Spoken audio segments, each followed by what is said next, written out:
All right, we good? Everything straight? Let me go ahead and check everything real quick before we get into this, because y'all know for an 100% of a fact, it's a whole lot to get into right now. It's a whole lot to get into at this moment. Sheesh. I won't lie to you. I won't lie to you. It's a whole lot to get into. So right now, I'm going to check on a few things. Hold up.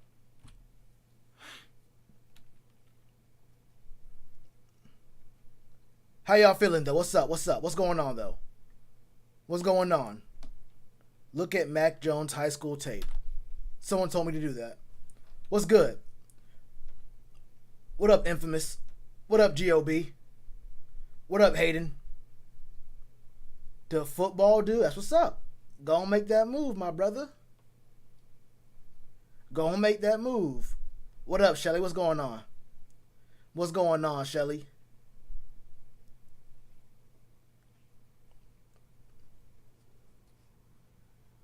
He was right next to Snyder. He didn't have final say-so. That was Carolina Snyder. Then what did he do? Answer me that. What did he do?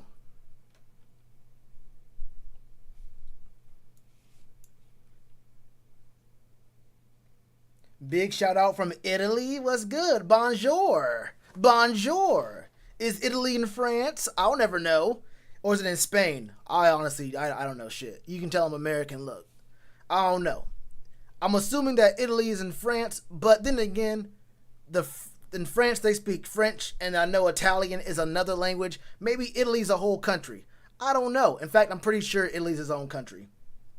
But then again, the countries in Europe are so small, they're like states. I won't hold you, bro. I won't hold you. What's good, though? What's happening? What's happening? Viva la Italiano. What's good with you, my brother? What up, Rels? What up, Kev? What up, Rave Matriox? What up, Growtopia fam? Growtopia fan, are you a marijuana cultivist? What is Growtopia? What is Grow? That sounds like a Growtopia sounds like a weed seed shop, like a place where you go buy semi-legal marijuana seeds. Growtopia. What's good? Got the truck? Hey, go ahead, email me the truck. Send it by email or fax. My fax machine is on at this moment. Thoughts on Matt Rule? I like him. I like Matt Rule. What up, Diva? What's going on? What's going on, Diva? DJ hating as always. It would not be a stream with Shelly in it if she wasn't out here disrespecting DJ. It is what it is. After doing my research, I'm actually excited. Tell me why. Or actually, tell me in the Discord a little bit later. I am gonna go ahead and I'm gonna open up the Discord for y'all to come through and share your thoughts, because I shared my thoughts. I'll tell you the truth. I shot that video and I was editing it. I was editing that video that is up right now as that news came out. Like I was like almost done editing that video. Then I saw the tweet. I think someone hit me. I think someone either commented on my videos or tweeted me or something. And I saw the notifications. I said, hold up, what's this about? And I saw that they offered this man the job. I was in the middle of saying how unimpressed I was with his recent actions as the Seahawks VP of player personnel. No, it's VP of football operations. The Lambo truck. Oh yeah, we still on that. We still on that. What up, 98? I'm gonna call you Coop. What's good? I said I was waiting on y'all to send me the cash solo for me to buy it. What are you talking about? I'm waiting on the $500,000 donation to buy that Lambo truck, my brother. What's good, Monty? I'll go over what I said in the video. If y'all do not know, let me go ahead and throw this up real quick. If y'all do not know, I did just upload a video maybe an hour ago.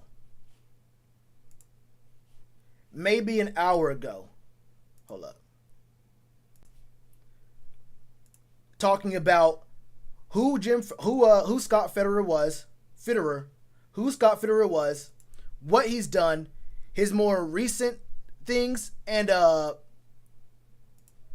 what exactly you might be able to expect from him. I didn't go into what to expect from his draft picks, but I did talk about what he's done in the draft recently. It's this video right here, the latest video. Check it out. Boom. Look at that. You scroll over it. You get to see me. Bam. Bam. Real easy to find. Extremely easy to find. If you want to support the channel, hit the membership button. What does the membership look like? Yeah, go to the membership thing. Hit the membership. I'm not even a member of my own channel. It is what it is. But yeah, I'm going to go over a few things, talk about Scott Fitterer. Just give y'all a quick little rundown of who he is, what he's done, what I expect out of Scott Fitterer. And then I'm going to open up the Discord so y'all can go ahead and call in here using Discord. Use ! Discord to find out the invite link, all that kind of stuff. You can pull up, talk about what you want to talk about, and it can be what it is. You feel me? So yeah, I'm going to go through this here in a minute. I heard from Seahawks fans that he's good. They say he was co-GM. I tapped the video and got an ad, so I clicked off and watched Flight. Yeah, good decision.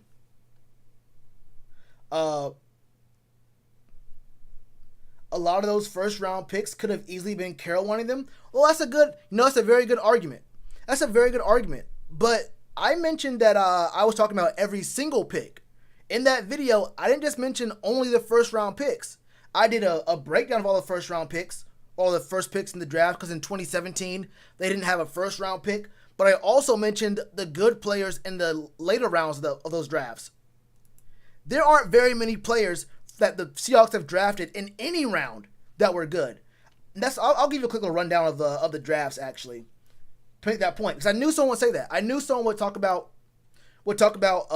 how the first round picks may have been the coaching staff, or may have been a person higher than him, like the actual GM, or someone who's higher on his level, higher level in the organization. And that's a very, very fair point to make. It's a very fair point to make. But the question I would ask you is, what exactly was his job? If you don't give him credit for the number one picks, then which picks do you give him credit for? 2016. Which player in 2016 was good to you? Which player was good? Was it Jarran Reed? Look at all these purple links. I clicked on everybody. Outside of linemen and running backs and players I knew weren't good, like Alex Collins, come on. Kenny Lawler, I'm not clicking that link. But look at the list. Jarran Reed, CJ Prosise, Nick Van Nett was decent. Well, no, he wasn't even decent. He was mediocre at best. Not even that. I mean, Shaquille Griffin was good. I mentioned him in the video. Lando Hill, Nazir Jones. Which of these picks? Chris Carson was a good one, but picked almost dead last in the 7th. In 2017, that was a shot in the dark, and they hit on him. That doesn't show they had actual confidence in Chris Carson, but you still get credit for finding a starter caliber, a big name player in the 7th round. But I mean, if you don't want to give him credit for the first round picks, if he's been a national college scout for the Seahawks for that long, what pick do you give him credit for? Because he hasn't been hitting. Are the Griffin twins good? One of them is. Shaquille is. Shaquem, what's his name? It's Shaquem. I don't know how to pronounce it. He is not good. He has a decent reason for not being good, but he's not good. He's not good at all. The twins? They're not twins. Yeah, they're not twins. They're brothers. They're brothers. Shaquille is good. This is good to y'all? Hold up. This is good? Both are good? Wait, both is good? He started one game, 11 tackles, 5 tackles, 9 tackles. This is good? This is good? I mean, given the context he has one hand, that's all right, but let's not say he was good. Let's not say he was good. Shaquille's good. Shaquem, I don't know how to say it. But his brother, the younger one, the linebacker, he's not good. He's not good. He's not good. One of them is good. One of them, yeah, he's one with one hand. Yeah, he's one who's with one hand. Shaquille is good. The one in 2018 was not good. That's why I didn't mention him in my video. I mentioned Trey Flowers. Will Dissly had a shot at being all right, but he was not good. Rashad Penny was a first-round pick. I mean, but think about it, though. None of these picks are really all that great. DK was a good pick. None of these other picks this year were good. This past year, none of these picks were really all that good. So if we're talking about whether or not someone else in the organization had all the power for the first rounds, then who had the power for the later rounds? Because as far as I can tell, they haven't been good at drafting for a while now. At least the past 5 years. And if you get a GM, if you get a guy from an organization whose job it was to scout college players, he said his job was to scout college players, and your team is consistently picking nobody up in the draft, then what was he doing? And how good was he? You feel me? How good was he if his job was to pick up players and they weren't, or was to scout players, and he wasn't very good at it because they haven't been drafting very many good players? I mean, look, keep it real. We didn't like what we saw from Marty Hurney, but Marty Hurney at least hit on some players in the draft. Y'all don't like Ian Thomas. Y'all don't like Ian Thomas for some reason. I can just do it here. Ian Thomas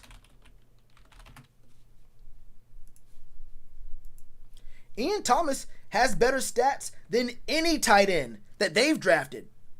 Ian Thomas has better stats than any tight end the Seahawks have drafted in the last 5 years. And y'all call Ian Thomas trash. Y'all want to get rid of him. And they've picked up at least three tight ends in the draft within the last 5 years. Let me check.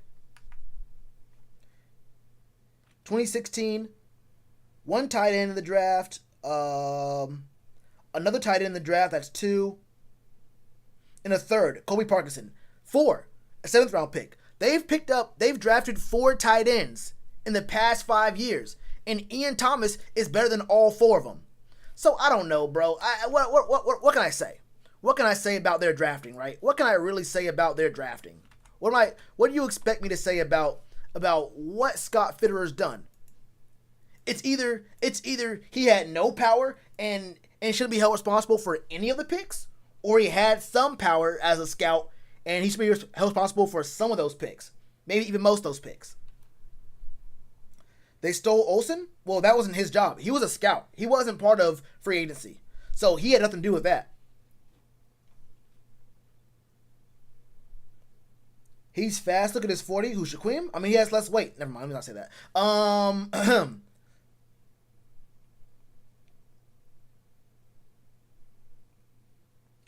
A millionaire with one hand is good, though? I mean, well, yeah, I need one hand. If I'm a millionaire, yeah, I won't take a hand for $1 million. This is a pivotal draft for this franchise. I agree.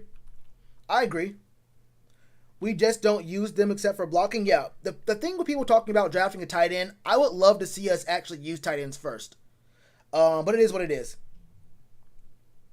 Oh, it will be, young Geechee. It will. Would you in this one hand thing give it a rest? Oh wait, I just now got what Shelly was saying. I just now got what Shelly was saying. Jesus. This signing sounds underwhelming. Oh yeah, it definitely does. I liked Joe Schoen. I like I like a lot of guys. I like at least 3 other GM prospects for this job. It was very obvious from the start that this was a pickup right here that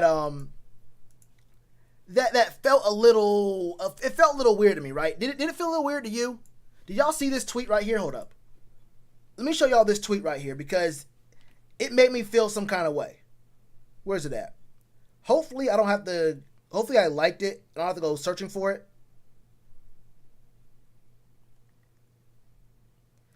Ooh, I might have to go search for it. Let me see.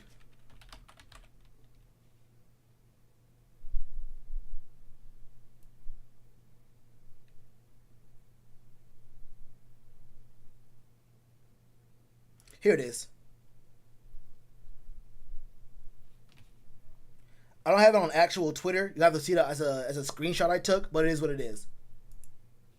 This one right here from Albert Breer saying Seahawks co-director of player personnel, Scott Fitterer is one to watch for the Panthers GM opening. Things escalated fast. Listen to this. Carolina put in for him late on Sunday p.m. Zoom interview Monday. He flew to Carolina Tuesday for a Wednesday in-person interview. Today is Thursday. He had an in-person interview Wednesday. They offered him the job one day later. You don't offer a guy a job at 5 p.m. at end of work day on Thursday if you didn't already have your mind set on him before he came in the day before. Come on now. You call him on Sunday for the first time. You Zoom meeting with him on Monday, and then 2 days later he's already getting an offer. When there are guys who we've been looking at for the past several weeks. Isn't that wild, bro? Isn't that wild? Now, him and Matt Rule do have the same agent. You feel me? And this is a part of the video I cut out because it would have been like 25 minutes. It's already 17 minutes. But I went on a pretty long example of like how I would feel. Hold up, did I do this right? Yeah. A pretty long example of why I don't believe that it's stupid. Look, it's stupid, right? It's stupid. You bring in a guy you have the same agent with, and it sounds like a lot of connections and a lot of money and a lot of weird backdoor stuff happen with this pickup, right? A lot of backdoor stuff happened with this pickup. Because Scott Fitterer and Matt Rule have the same agent. But think of it like this, though. If it's me, and I'm not an NFL head coach. Look, I'm me, okay? But I'm going to be real with you.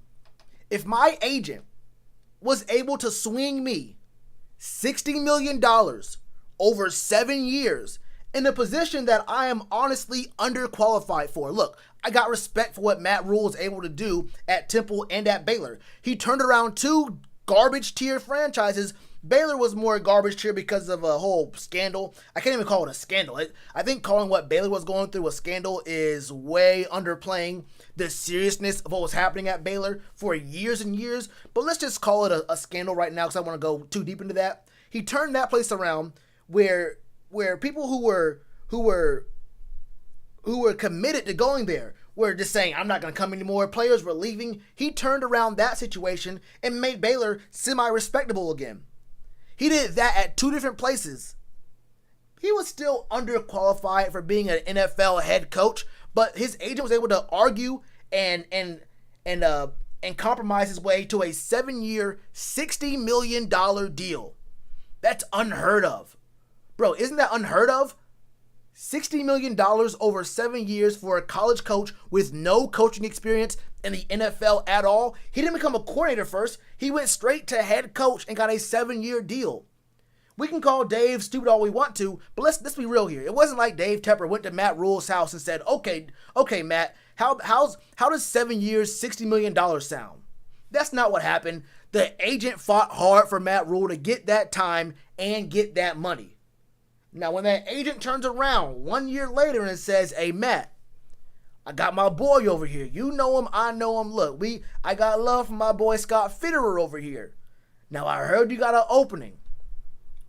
He said, I heard you got an opening.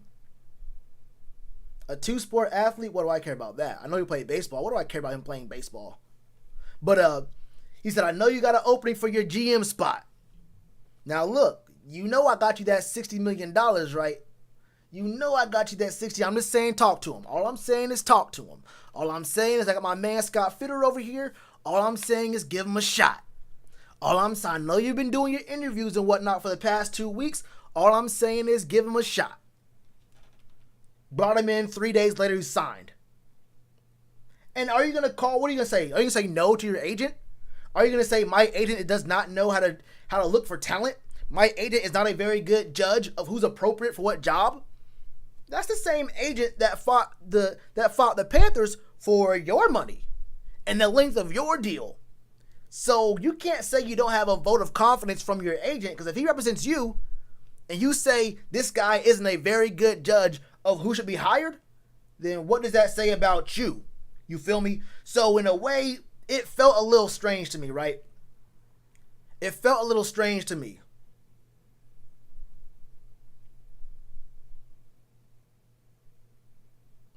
I won't lie to you. It felt a little weird to me. Fitterer probably more likely to allow Matt Rule to have more power. We'll see. I think no matter what happens, people are just gonna assume it's Matt Rule. No matter who gets picked, no matter what happens, we could just not pick a single Temple or Baylor player ever again for the rest of the Panthers' existence. And I still think Panther fans will think that Matt Rule had his hands on every single pick in the draft. I don't think that we're gonna find out for sure unless it's blatantly obvious that we only pick up Baylor and Temple players. It doesn't matter. I think that people are gonna believe whatever it is, no matter what.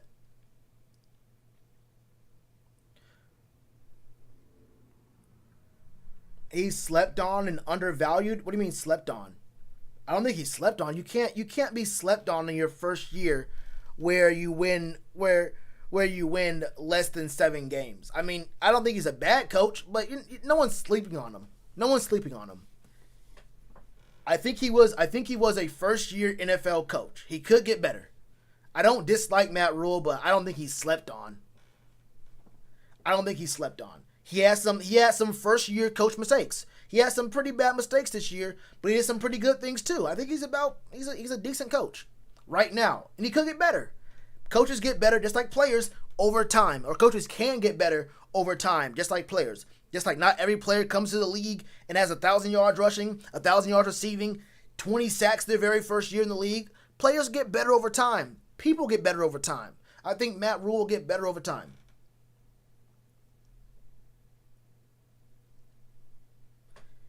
He doesn't look smart. I don't know. Looks like a chubby white guy. I don't know. Looks like every white guy ever. I can't tell you. The Seahawks are always competitive. Yeah, but this guy was a college scout, basically. He was mostly doing college scouting, and their drafts have been bad for the past 5 years. They've had pretty damn bad drafts. I mean, like, 4 good players over the last 5 years, and almost none of their first picks in the draft have been good. In fact, a lot of them are out of the league right now. But it is what it is. Maybe he is good. But I feel like just judging how the team is done isn't exactly the best way to evaluate a guy who's going to be our GM. Right? There are guys there are coaches who are in bad situations in one place, even quarterbacks who are in bad situations in one place, they go somewhere else and look a lot better. Like Ryan Tannehill. People called him a bad quarterback with the Dolphins organization, with their front office, their coaching staff. Goes to the Titans, and he looks good even outside of what Derrick Henry is doing. So I don't know if I would say that Scott Fitterer and the Seahawks' success is a 1-to-1 correlation, because he's a college scout. He was the head of the college scouting division, and their drafts have not been good. Their drafts have not been good. You feel me? Does he know how to manage money? That was not his job. So no. That was not his job with the Seahawks. So there's no way of telling whether that's the case or not. There's no way of telling that. Alright. So we've been live how long? 30 minutes? 25 minutes? I think in 5 more minutes, I'm going to open up the Discord and take some calls from y'all. So what's going to happen is y'all can just put in the exclamation point Discord. There is a invitation link. All you got to do is go into the general voice channel. I'm going to be in the call-in channel. So if you're in the general voice channel, I'm just going to bring you in. I'm going to drag you in here, and you can just talk about what you want to talk about. We'll move on from there. DK Metcalf, yeah, he's one of the good 3 or 4 players they picked up in the last 5 years.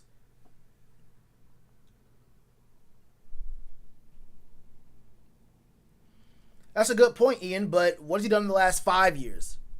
That's fine. That's fine. 8 years ago in 2012, the arguably the best draft class of any franchise in the last decade. 8 years ago, what he did 8 years ago is fine. But what's he done in the last 5 years? You don't get to rest on what you did 8 years ago. People don't care about what Cam did. Well, Panthers fans care about what Cam did 5 years ago. But head coaches and franchises don't care about what Cam did 5 years ago. We don't care about what Teddy did with the Vikings. We don't care about what Russell Okung did with the Seahawks. All we care about is what these players did, what they're doing on our team. So you have to look at something a little more recent than that. 2011 and 2012, I don't know, bro. Like, what? Okay, 8 years ago, he was very, very good at his job. That year, he was very, very good. What's he done since 2016 in the past 5 drafts? If the answer is 2 or 3 or 4 good players, then I don't know, bro. I don't know. It's real hard for me to say that I'm very impressed with 3 or 4 good players in the last 5 years.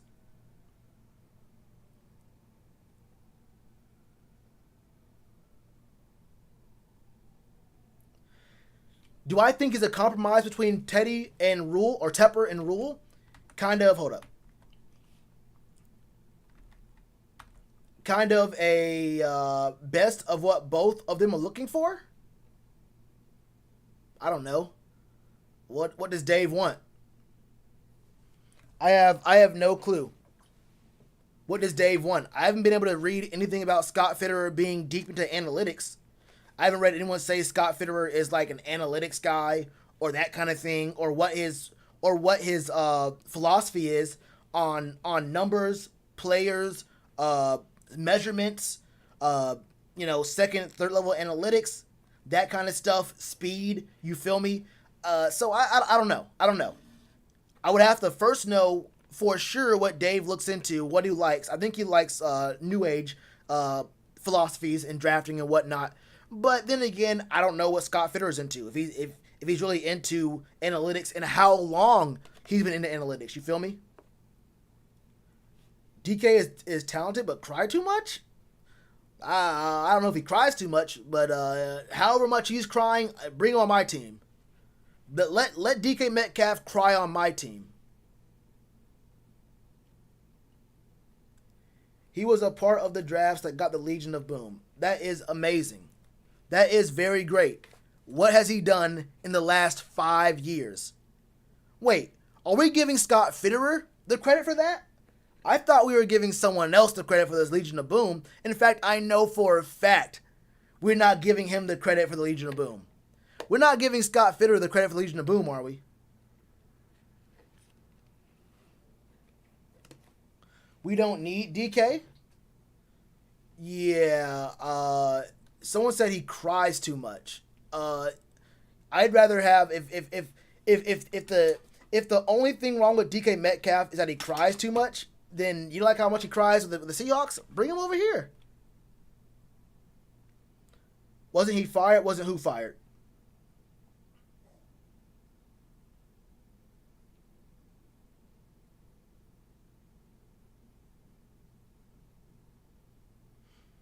So what? They're 2-3 in the past 5 years. I don't think Scott Fitterer was fired. Talking about Scott Fitterer? I don't think so. Yo, it's literally been 2 minutes since I was going to open up the Discord. Let me see if anyone's already in here. No. All right, cool. Well, if y'all want to call in, y'all can come through the Discord and go ahead and get into the general chat. All right, cool. I see someone here right now. I'm going to go ahead and let this guy in. Let him speak on what he wants to speak on. And get it going like that.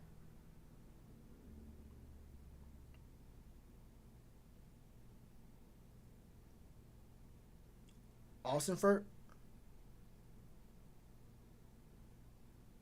Why did you copy and paste that? What is that about? That's the wrong dude, I think. Anyway, once he figures out why he did what he just did, I'm gonna bring in my guy. Who is this? His guy's name is KB Discord. So I'm gonna bring him in here and let him speak on what he wants to speak on.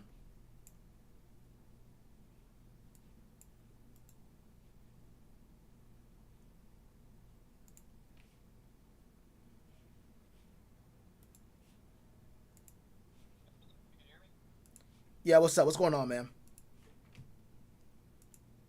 Hold up, 1 second.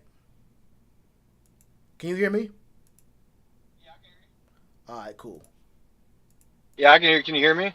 Yeah, I can hear you. Hey, can y'all hear me in the chat right now? Is he good? Oh, damn! I got like 2 things going. I'm hearing you twice.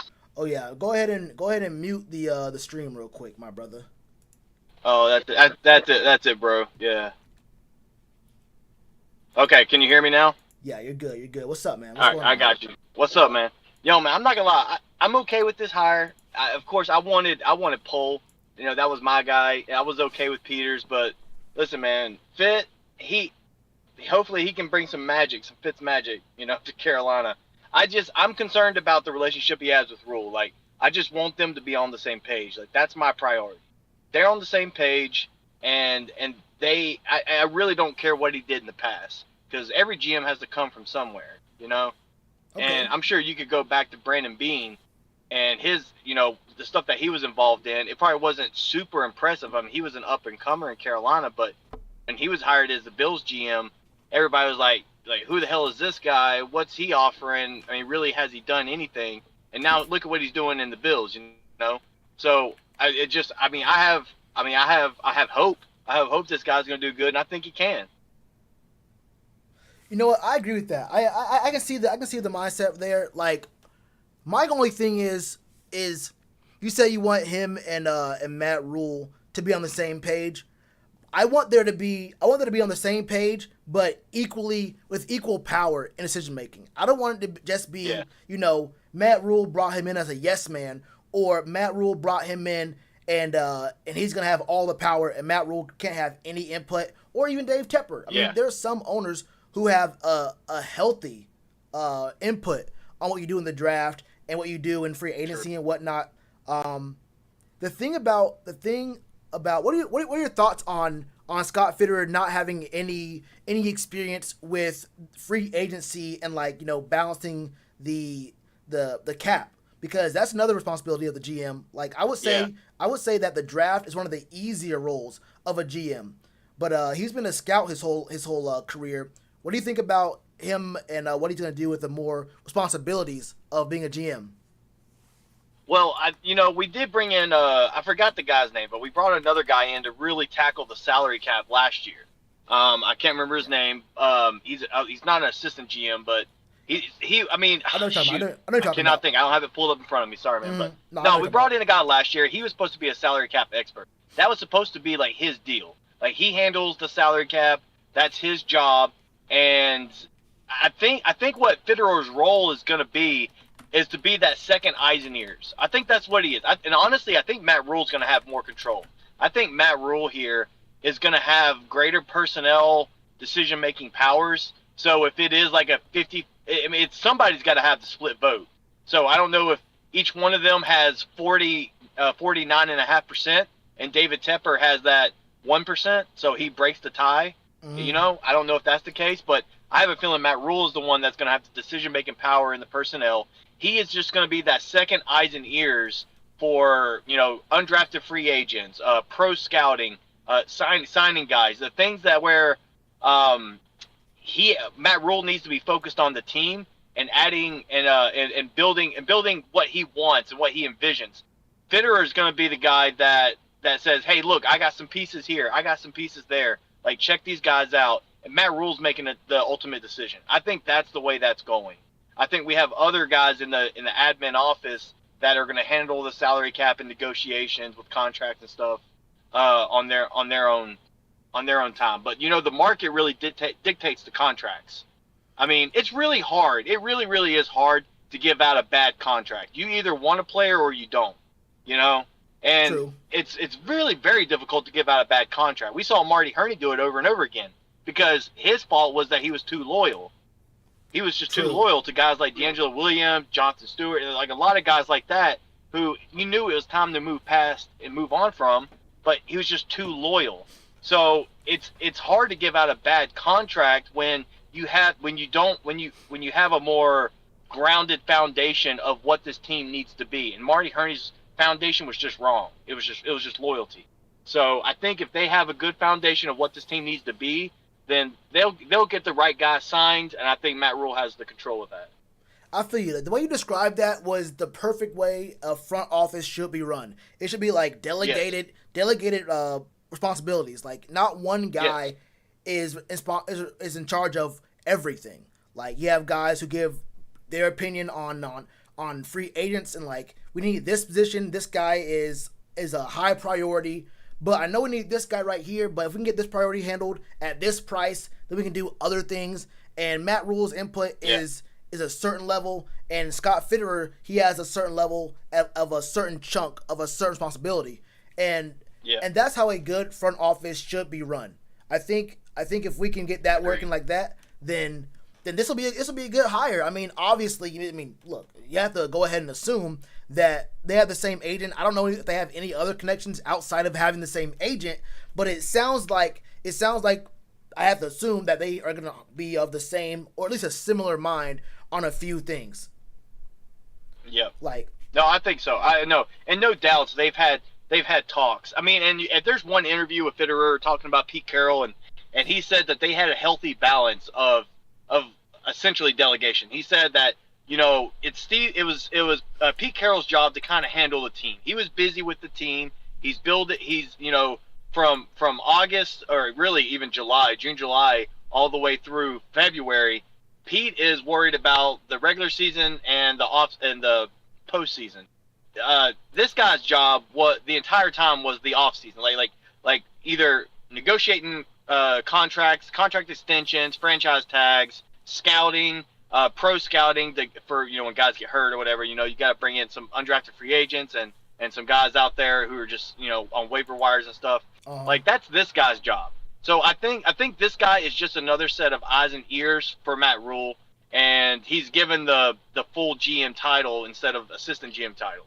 So I really feel like he's more an assistant GM kind of position. I think Matt Rule has control of this team, which I'm happy with. I want Matt Rule to be accountable. I hate nothing more than for a GM to have have all this say in your signings and your team development and building. And all of a sudden, when the coach is struggling to win games, we blame it all on the coach. We don't blame the GM. We blame the coach. That's the first person who gets all the blame.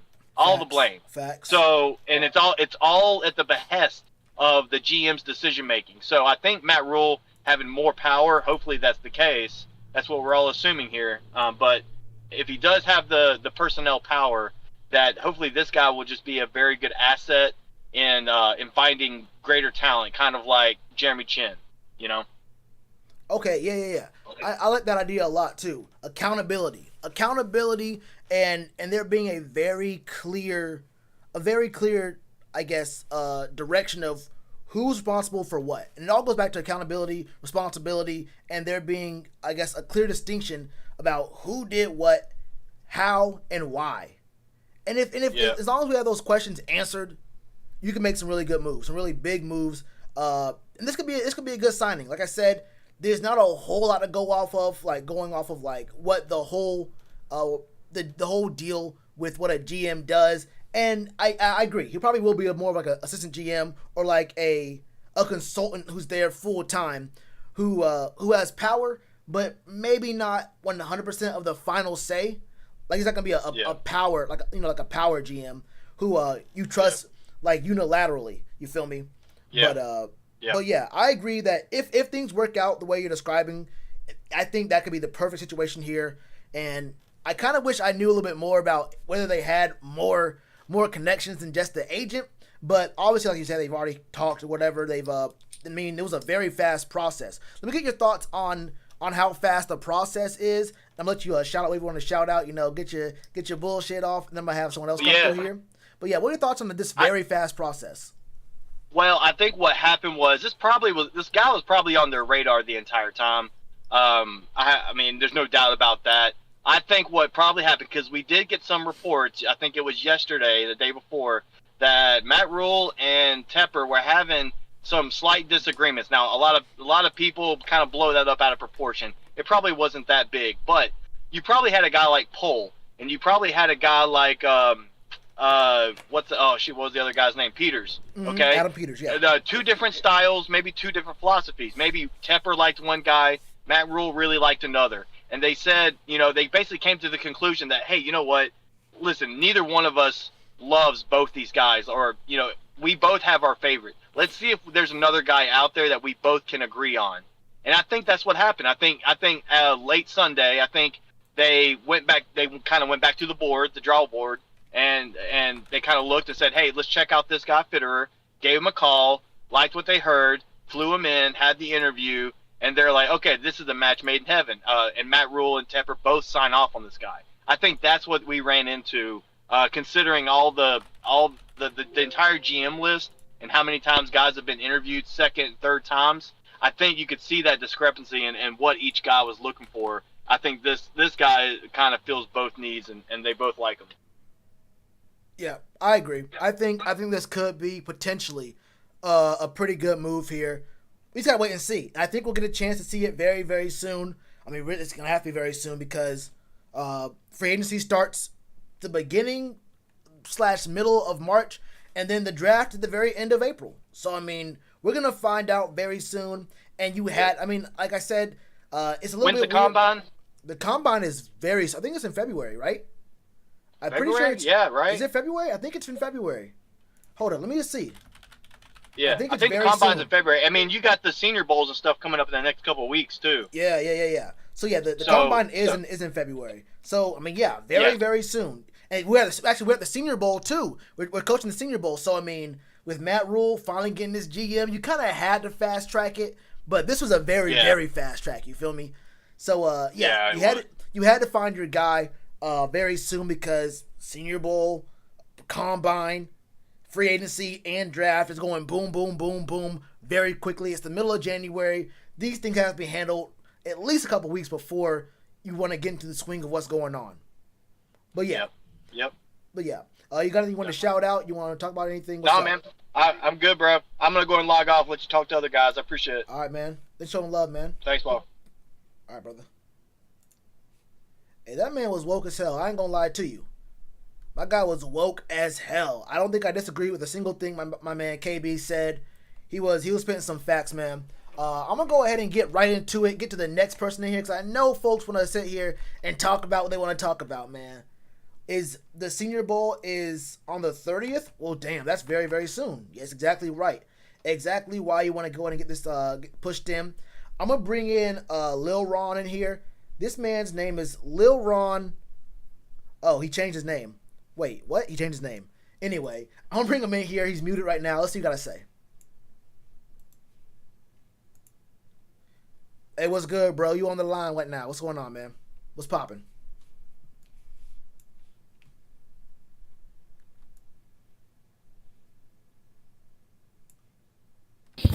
Alright, bro. I just want to say one thing, bro. Hold up. I gotta turn you down. You are, hold up. The mic is like. Yeah, I can turn my mic down. I know how to turn my mic down. All right. I'm not fit to be here too long, but. Okay, what's up? I gotta say one thing. But with whole dick. I don't know what he said. Good thing his mic quality was ass. I ain't gonna lie to you, but I'm assuming he said some weird shit. I'm gonna go ahead and assume he said some weird shit. I don't know what he said though. I do not know what he said. If y'all know what he said, let me know. Let me know. I think we have someone else in here right now, so we're gonna go ahead and keep it moving very quickly. Hold up, I'm just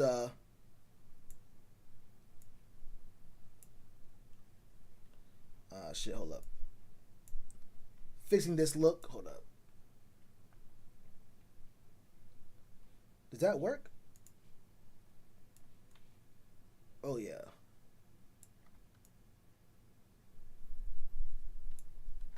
Boom. Alright. That's a good look, I think.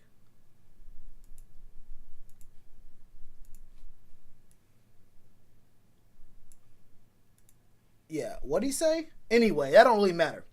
I got my guy Honk Boy Jr. Hey, bro, what are these? Yo, these names are hell. I ain't gonna lie to you, these names are hell. My guy Honk Boy Jr. is waiting patiently. What's going on? Let me see what we got to talk about, man. I hope this man ain't gonna troll me, but you never know. That last dude was about 13 and a half years old. Bless his soul. Hey, Honk Boy, talk to me, my guy. What's going on? What's the word? Hey, what's good, man? What's So about this hire, really. All I really wanted to say is that, frankly, I'm excited about it, not because of not because of his past or anything like that, but really just because this is me trusting Mike Tepper. Really, I think Mike Tepper, I think he knows what he's doing. I really think I really trust him as an owner. He said from the very beginning that the only thing he's looking to do is win Super Bowls. And, I mean, you look at him, he comes from a winning organization in Pittsburgh. I mean, before things fell off, they've been a winning team. And the new GM, he's from the Seahawks. They're a winning team. I think that they're bringing people in from winning organizations, and I trust them. That's really it. I feel you. I mean, yeah, that kind of trust, honestly, I feel like, first of all, his name's Dave, but it's all good, though. But I feel like he has done pretty good so far. I think the fact that Joe Brady is getting so many good looks, so many big looks from teams to be their head coach after 1 year, I think Matt Rule did a good job. I think our defense, I think Phil Snow, I think every single hire he's made so far looked pretty damn good. The defense played way better than we expected them. Offense looked good outside of a very specific player at a very specific time, and I think that as we move forward, we probably will see some more very good hires out of Tepper. But Bro, did I really just say Mike Tepper live? I believe you may have said Mike Tepper. Embarrassing, man. I can't believe I forgot that. Hey, look, we all make mistakes sometimes. I mean, well, I have never done that, but I've never made any mistake in my life. But I mean, it's not a big deal. It's not a big deal. I think it was funny. I think the chat was. Oh yeah, I'm not upset about it. That's funny. But yeah, I mean, really, he's bringing in people that win. I mean, you look at Matt Rule. Matt Rule has led numerous college football teams, and he's turned them all from bad teams to good teams. Facts. I mean, and the Seahawks, I think one of the things I admire most about the Seahawks as a team is that they went from a team entirely focused on defense and that Legion of Boom in the early 2010s. They fell off. It stopped going well. And then they transitioned, and now they're more of an offense-orientated team, which to me shows that the Seahawks organization is just run well. It's just run well, and it knows when they need to change and where they need to make improvements. And if Scott Fitterer is from that organization that knows how to win and that knows the right moves to make, frankly, I think he'll do a good job as GM. And I think my only real concern about him was, I think you mentioned it earlier with the cap thing. He hasn't managed much cap space. But we have another guy. I think that was mentioned previously. I know his last name is Suleiman. I forget his first name. I think it's Samir. Suleiman. Yeah, Samir Suleiman. He was actually a candidate to be GM. He's apparently that talented at managing the cap. So, I mean, I think that I think that all of the people in our organization, from top to bottom, are people that have experience winning and people that know how to win. So, frankly, I mean, sure, this guy hasn't done everything. He's not great at everything. But in the areas where he's lacking, those are the areas where the Panthers already have people who know how to manage that, like Suleiman, like Rule. Wherever Fitterer has weaknesses, we have a great core of people surrounding him who I think can help him with his weak areas. So yeah, I'm excited with the hire. I think it's going to go well. I really do. Yeah, that's a really good, real positive mindset to have. And you know what? I didn't even think about it because yeah, we did hire Samir Suleiman to handle the cap. So that's like what what KB was talking about. You know, delegating people to have responsibilities. Where if you're the GM, I think even me, I thought that when you're the GM, you have all like a whole long list of responsibilities. You have to look at people to draft, free agency, the cap. Contract length, how much money you're going to give these guys, how will guys' personalities fit with not just players, but people in the front office, the people that people know about, the people that people don't know about these guys, like people who are just in the finance department, all these other things, who the general manager has an overseeing view of all that kind of stuff. I think that if you are able to delegate some of those important tasks to people who know what they're doing, people who are very good at doing those things as well. Some of these guys may be a little bit untested, maybe a little new, might be a little raw, but Dave Tepper has put a few good guys in place. And if Scott Fitterer, if he does, I don't even want to say the word fit. I really don't want to say the word fit. If he fits, fuck it. If he fits, then that's what it's going to be. I think as long as the things that he's not so great at aren't handled by people who are great at those things, and that he doesn't try to overstep and try to put his fingerprints on too much. The biggest thing I want to talk about is Matt Rule and his contract. Like I mentioned, the 7 years, $60 million. When you invest that much money and that much time into a guy, he's able to have a lot more freedom with the things that he does. I'm very interested to see what kind of contract this GM gets, how long and how, or just, I don't care about the money, honestly, it doesn't matter to me, but how long of a contract do we give Scott Fitterer? Is it going to match Matt Rule's? Are they going to be tied together like that? Or is he going to be given like a 3 or 4 year contract with, an option, or we're just going to extend him after a little bit of time and see how things work out? Because if he gets a 6-year deal that, matches up with Matt Rule, then that basically gives them a whole lot of power over a very long period of time. I mean, personally, the way I see it is the shorter the deal, the better, as long as you're demonstrating that you have faith. Because I think one of the most important things an organization can have is flexibility. Like, you need to know when to quit. Like, for instance, Houston, right? If Houston had fired Bill O'Brien a year earlier, they would still have DeAndre Hopkins, probably. Factuals. Like, you need to know when to quit, and frankly, that's why that's one of the things I think Tepper is good with. I think that he knows when something isn't working, and he's gonna cut it. All right, he's earned his money. He's a billionaire now. Mm-hmm. He knows when things aren't working, and I think he's willing to say no, that's not gonna work anymore, and then try something new. But he's also willing to put faith in people where he thinks that's warranted. Like, you look at Matt Rule, that was a slam dunk hire, all right? I think he was probably one of the most sought-after coaches in the NFL. And we give him a $6 million, or a 6-year deal, not $6 million, but we give him a 6-year deal because Tepper knows that it's going to go well. Tepper knows that Rule is probably the guy because of all the success he's had in the past. And I think that the thing with this new GM is we're going to know almost immediately, within like a year or two, whether or not he's good at his job or not. Because you look at us, we're a team in rebuild. We're a team that's trying to come out of that rebuild.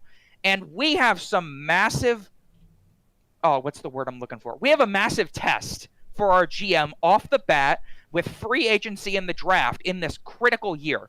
This is probably going to be one of the last years in which we're going to be picking in the top 10, and we're going to be having a lot of money to spend in free agency. I think that this is an early test for our new GM to see whether he can make the right moves, whether he can pick the right people in the draft. Frankly, I'm going to be real. I'm hoping for a quarterback. I'm hoping Zach Wilson or Trey Lance or, God bless us, Justin Fields. But that'll be the dream. If we can get Justin Fields, I'm gonna tell you right now, I'm 100% down with getting a quarterback. If Justin Fields, I'm hoping that game. When was that? 2 days ago? 3 days ago? When was it? I think it was Monday. It was Monday. 3 days ago. I'm hoping that game brought a lot of teams thinking, I don't know, maybe we're good on our quarterbacks. Maybe we want to go with someone else. But yeah, Justin Fields. And this is kind of a tangent, not totally related, but I just want to say I think a lot of people are tripping when they have like 4 quarterbacks going in the top 8. That's never happened. There has been one time in the last 20 years when 4 quarterbacks have even gone in the top 10. Speak on it. It is incredibly unlikely that there won't be a quarterback on the board at pick 8. And I mean, people have the Falcons and the Lions, teams who already have their franchise quarterbacks, taking quarterbacks in the draft. And I think that we're going to see a lot of mock drafts of people who really don't know what's going on, who are going to be thinking that teams that don't need a quarterback taking quarterbacks. And I really do have faith that we're going to get someone in the draft. I mean, unless someone like Penei Sewell somehow is still on the board, which, I mean, that's a must take if he is. Unless that happens, we're almost certainly taking a quarterback in the draft. Almost certainly. Maybe. I think that I think you're right. I think that Matt Stafford and Matt Ryan could very well possibly be staying with their franchises. I wouldn't be surprised though. Look, I wouldn't be surprised with the Lions. Look, the Lions organization is very poorly run. They have cut ties, burned bridges with I think 2 franchise legends so far, and they're about to do the same with a third. I think Matt Stafford, for me, I think Matt Stafford's been a top 10 quarterback outside of the last 2 years. I think for the past several years, outside of the past 2 years, he's been a top 10 quarterback. He's been very good.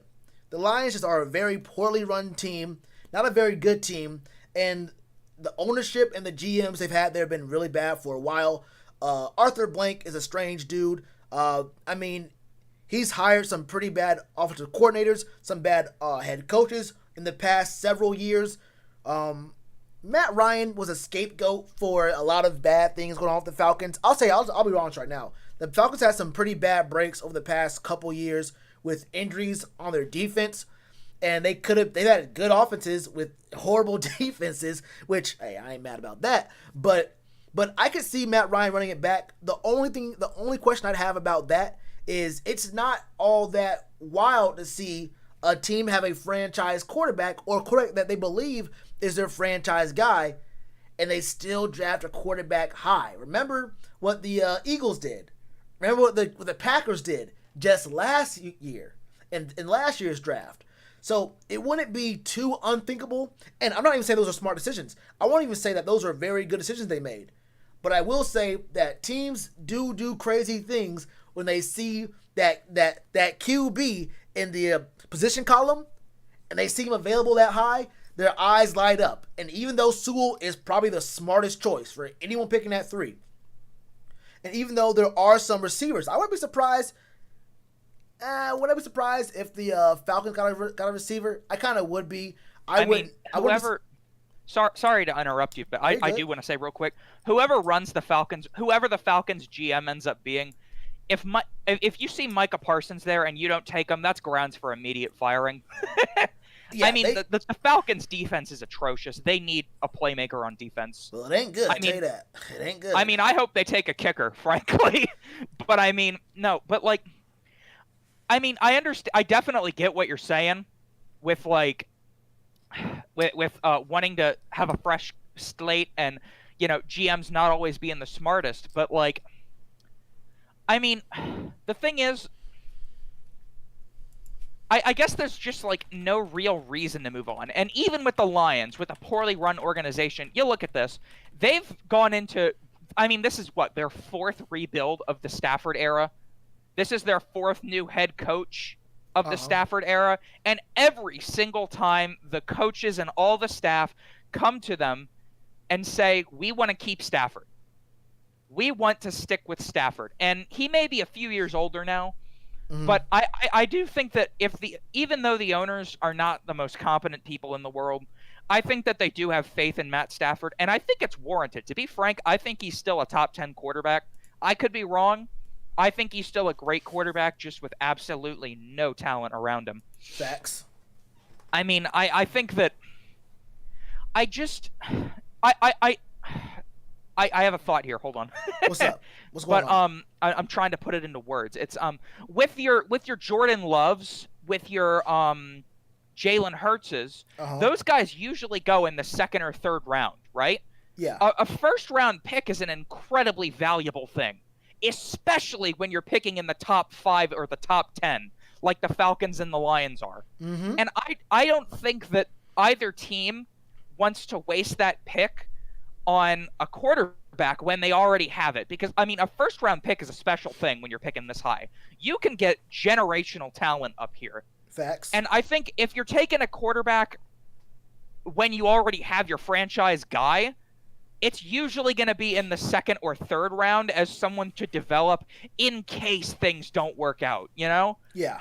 Like, in case Matt Ryan turns out to be not good, or in case Matt Stafford's skills go off a cliff, usually your backups are going to be in the second or third round. Usually they're not taken in the top 10. And I do think that I could see if Kyle Trask or Mac Jones fall to the second round, I could see the Falcons or the Lions scooping them up for sure. Mm-hmm. But when you're picking in the top 10, you need to address one of your most glaring needs. And frankly, for both teams, I would say their quarterback position is one of their most glaring strengths. So I don't see a reason to take a quarterback there. I really don't. And I think that all these mock drafts are tripping. I could see maybe one of the two doing it, but I really don't think both would. Oh, yeah, I agree with that. I was going to say that. I think I can definitely see one of them doing it. Definitely can see either the Lions or the Falcons doing it. I don't know about both. Really don't know about both. But the thing is, you're talking about being smart. First of all, you're talking about mock drafts. I'm telling you this right now. I don't really look at mock drafts too often. If you look at too many mock drafts, some of them are people being dead serious and being dead wrong with a straight face. Some of these mock drafts, I just know for a fact, have to be like they're staged mock drafts where they purposefully pick horrible picks. Like they'll have 3 or 4 straight picks that sound really good, and then the next 3 will be just random guys who are pretty decent. They're not bad, but then it's like, why would these teams do that? Why would these 3 teams all 3 pick?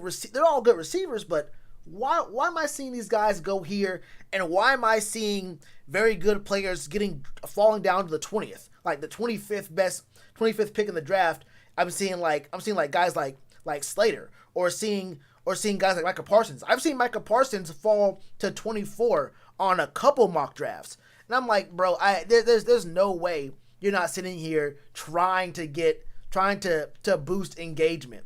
And then there's also the themed drafts where it's like, what if the Panthers pick a defensive player first, or if they pick an O lineman first, or like all these what ifs.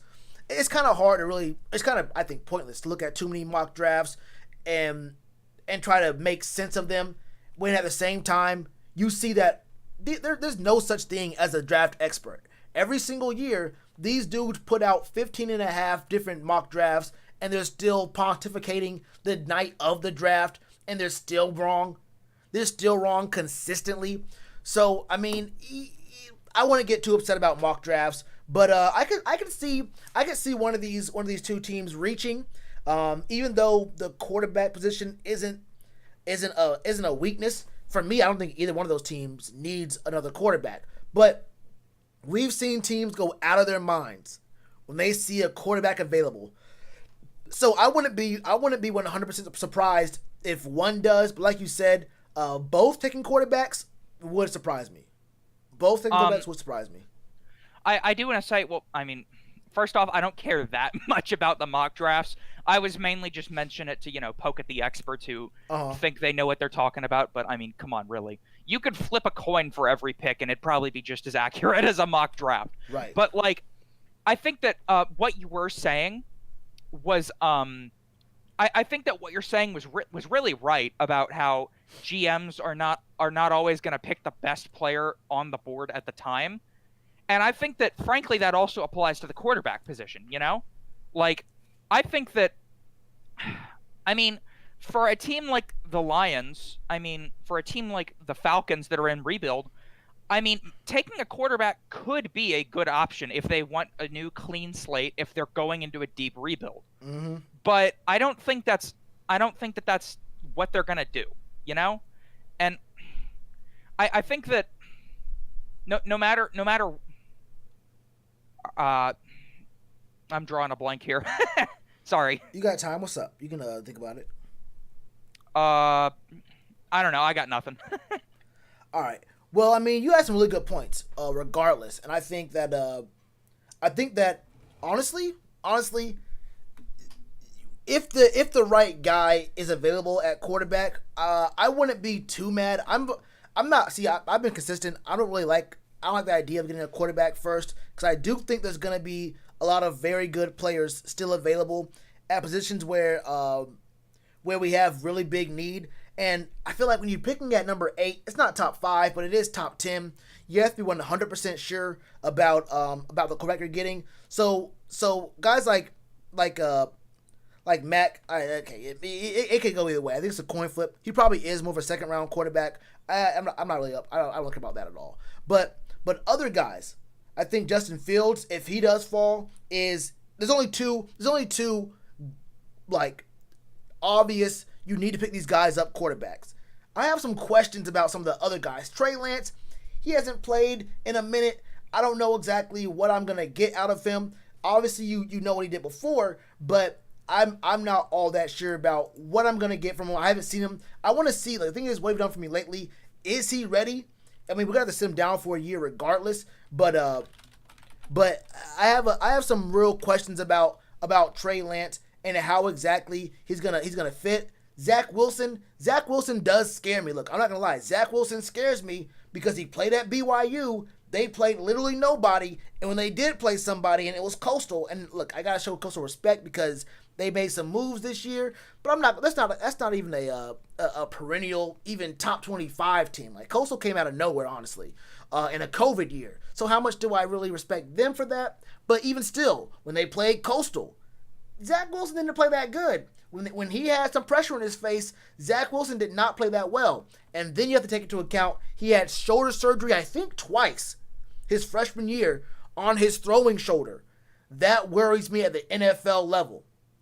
You feel me? That worries me at the NFL level. So, like, if Zach Wilson was playing good competition this whole year and he only had that one bad game against Coastal, that's one thing. If Zach Wilson didn't play anybody good except for Coastal, and he had a pretty mediocre game against Coastal, but he didn't have shoulder surgery in his freshman year, that's a different thing.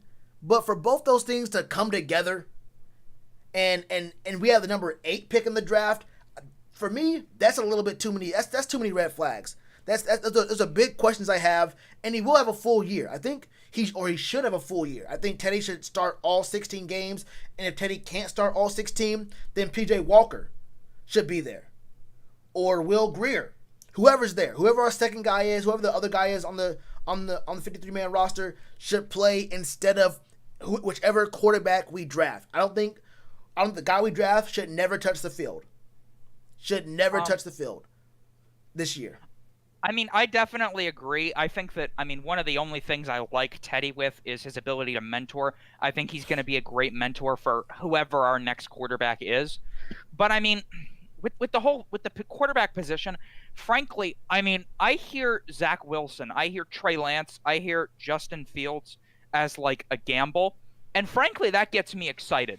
Because, you look at the history of drafting throughout the past, however many years it's been, and the quarterbacks that have always been seen as, big risks, big gambles, they've turned out to be phenomenal at the NFL level, which is personally why I'm a little more high on Lance than I am Wilson, but that's just me.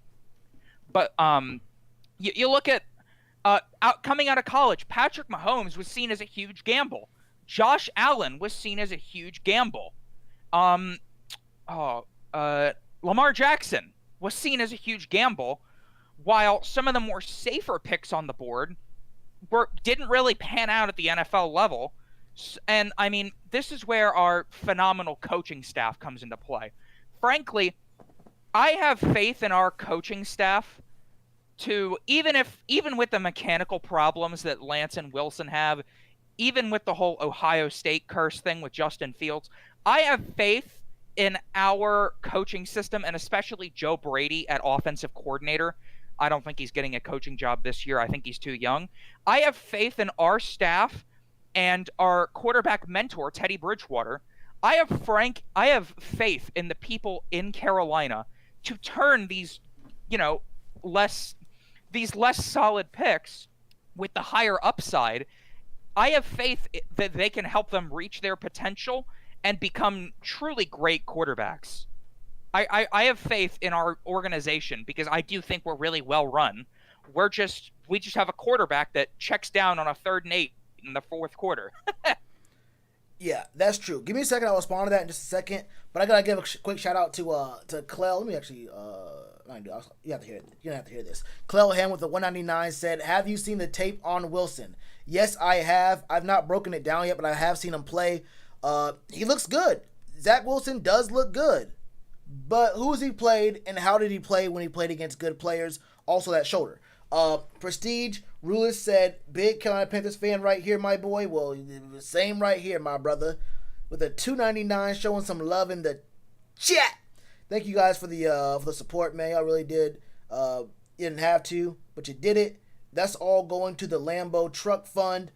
We are now officially at $5 in the Lambo Truck Fund. So if y'all want to get on that real quick, y'all want to also donate, hit the Cash App. It's right there at the top of the screen. The Venmo, it's all Shellitronnn. You can go ahead and hit me up there. I am buying a Lambo truck very, very soon. But to what you said, man, I agree. Do I agree? I have yet to see yet to decide whether or not Teddy Bridgewater is a mentor. I don't know. He's never been in a role where he's had to mentor anyone. So I don't know if he's a good mentor, if he will mentor, what he's thinking about. Because right now, he knows he played bad this past season. I think his focus is on playing the best he can. Does he have time to mentor another player while also fighting for another chance to play in the NFL as a backup? Because this upcoming year, he knows he's not going to last in Carolina past this upcoming season.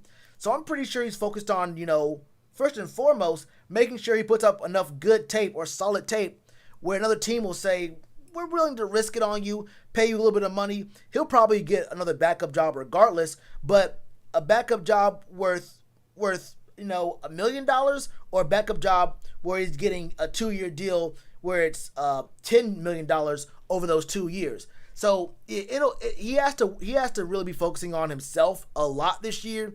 Not saying he won't be a mentor, but I wonder just how high his priorities mentorship for a player he knows is taking his job and he has no shot at being on this team, and he's still out there trying to put out good tape for other teams to see him look good on. I do wonder just how much he's going to be a mentor, but also about Joe Brady. Joe Brady might be too young to be a head coach. That's not going to stop some of these franchises from signing him. I've seen worse moves. I've seen worse moves very recently. Joe Brady becoming the head coach of the Falcons, honestly, would not be that bad of a decision. Joe Brady becoming the head coach of a couple other teams. The Eagles, they have a lot of injuries. They have to fill in a lot of holes there. I want to see how they make things work. The Eagles could have been a good team the past couple years if they had no injuries. But it seems like their conditioning and strength people, the health people, they got to answer some questions. But I wouldn't be so quick to say Joe Brady could not be a head coach. It's not been proven yet, but I wouldn't be surprised because deserving and likelihood to get a head coaching job are two very different things, and we see very often that the NFL is not always a meritocracy. You feel me? It's not always. Absolutely. It's not always a meritocracy. I do agree. And I think what I was trying to say is I wasn't trying to say it's absolutely impossible that Joe Brady gets a coaching hire this year. Mm-hmm. But I mean, personally, I wouldn't bet on it. I mean, from what I've heard, like from what I've been reading, the consensus is just that he's too young. It could still happen. Half of the NFL owners have no idea what they're doing. Let's be real here. Facts. All right, it could happen. I'm not saying it could not happen. I just don't think it's gonna happen because, again, I think he's a little too young. I think next year, especially after our offense has put up some real numbers, which I'm gonna be honest, I think we will next year. NFC South better look out. But I think that Joe Brady, I personally doubt it, but I don't think it's an impossibility. I definitely agree. Yeah, it definitely is possible. It definitely could happen. I would not be surprised. which I think is another reason why you had to get this GM signing happening so quickly, because you might have to be hiring a lot more staff. We've seen some of our other staffers, I think our O-line coach, and then someone else got poached. So his job is going to be happening very quickly. It's not just going to be, scouting players. You have to look for new coaches, new coordinators. If Joe Brady does get hired somewhere, then you have to find a guy who is actually qualified. And then how long of a deal do you give him? So it's gonna be a little strange, because you have to make sure that if you do draft a quarterback this year, that your coordinator is someone you really do believe in, someone you believe in for at least 3 years. You don't want to draft a quarterback at number 8 and then start a OC carousel where you're hiring a guy, firing a guy. Your quarterback you spend a number 8 pick on is learning a bunch of different sets, different schemes and whatnot, different verbiage. So it's gonna be real hard. It's gonna be a real test very quickly for Scott Fitterer, especially if Joe Brady does get hired as a O-line and quarterback coach. All right, yeah. Especially if Joe Brady gets hired as a head coach, because he's gonna have to work on the draft, free agency, and filling roles in the coaching positions all at the same time. Oh, absolutely. And I think that, like I said earlier, I do think that early on we're going to see some challenges for our new GM. And I mean, this is just where my faith in Rule and my faith in Tepper come into play. Frankly, I have faith that they're going to bring in people who are capable and who know how to win. I mean, you look at Joe Brady, he was a great hire off of the bat, and Matt Rule brought him in because he knew Joe Brady could win. And I think that, I mean, even if we lose Joe Brady this year, which, I mean, God forbid, I have faith in Rule and faith in Tepper to bring in people who can replace him and who can really know how to win. And, I mean, with the whole offensive coordinator carousel, I agree.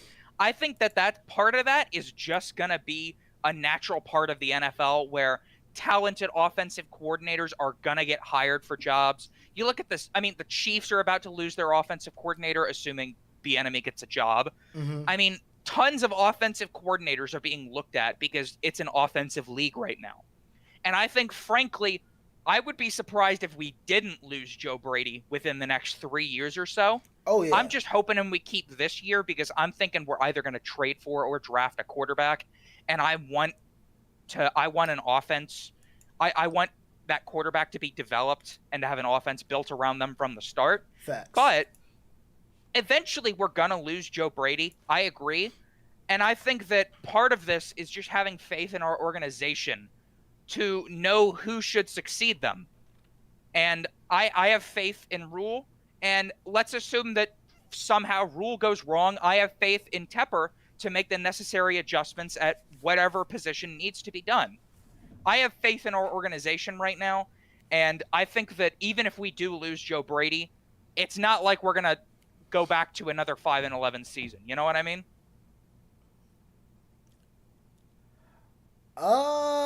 This year? I don't know. This upcoming season? Maybe not. It depends on how we draft the O-line. It could very well happen. We're losing potentially 4 of our 5 O-linemen this year. I wouldn't be surprised. I mean, our defense is going to look better, but it's still going to be Teddy, and it's still going to be probably a worse O-line. It's going to take at least this offseason, meaning free agency and the draft, and probably next offseason before we have a solid O-line. And then after this year, I think our defense is going to be very, very good.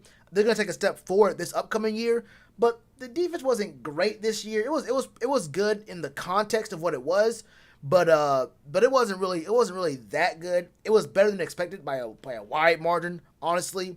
I think next year take a step, and then after that, in 2022, we'll have a very solid team on both sides of the ball, a good O-line, and a quarterback who's ready to go, not named Teddy Bridgewater. I think next year I would temper our expectations for what the record might be next year. 5-11. Oh, I don't expect 8-8. I don't expect 8-8 next year. I don't think we're going I don't think we're going 10-6 or anything, but I mean, we have a lot going for us next year. We have Matt Rule in his second year in the NFL, which means he's not going to be adjusting anymore. Mm-hmm. He's going to be ready at the NFL level. And I mean, we're losing some O-lines in we're losing some of the O-line in free agency probably, but I have faith that we're going to sign some people who are going to do an acceptable job. I don't think we're going to end up with a bad O-line per se next year. It might be slightly less solid. I don't think it's going to end up being bad. And I mean, the main thing is just this defense really blossomed this year. I mean, Jeremy Chin balled out this year, frankly. I don't think there's another word for it. Mm-hmm. No, you're but, right. I mean, our entire defense has gotten a lot better this year. And if our first pick is going to be offense, quarterback, or O-line, I think it's going to be one of the two. Our second round pick is probably going to be something on defense, and if not that, our third round pick, which means we're going to be adding talent to this defense. I don't think we're going to I doubt we'll make the playoffs next year, but I could see us being a sleeper 8-win team. I really could. I don't think we're going to do great, but I don't think we're tanking next year. I don't think we're going another 5-11 season, you know? I think we're going to do better because the culture is getting better, the defense is getting better, the staff is getting better. It's just that we're still not great on offense. I feel you. That could be the case. I think that could definitely be the case. We'll have to see. 8 wins. Tell you what, man, I actually have to hop off now. So it's been great, honestly. I've enjoyed this a lot. Oh yeah. Definitely come back through another time whenever I'm doing this stuff, man. You have a lot of good things to say. You're definitely very knowledgeable about what's going on here. Thank you. All right, man. All right, see ya. Peace, bro. All right, y'all.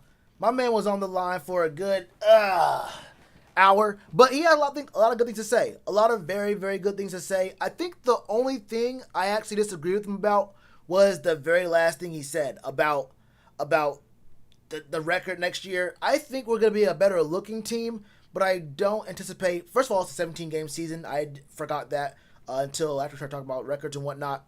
But I don't see us. Let's call it 8-9. I don't see 8 wins. I don't see 8 wins. I'm gonna show y'all real quick what the schedule, what the teams are playing look like. Bucks, Saints. Depending on how long these two old dudes are still around, the Saints are gonna be in cap hell sometime soon. I think it's gonna be after this year. I don't know, bro. I don't know. They have to be in cap hell very, very soon, and it's gonna last a very long time. The Bucks defense could come back and look good. They still have weapons there. Would not be surprised if they're pretty decent. The Falcons. I mean, we beat them once. We split with them. I mean, damn, bro, it was not good. We should have won both games. Washington, if they get a quarterback, they're gonna be. I mean, if Taylor Heineke starts for them next year, who knows? They're gonna be hell in a cell.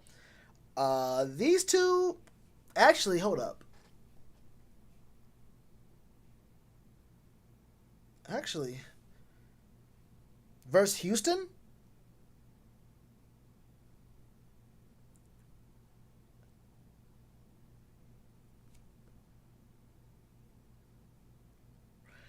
Oh, but then you have to play the AFC East though.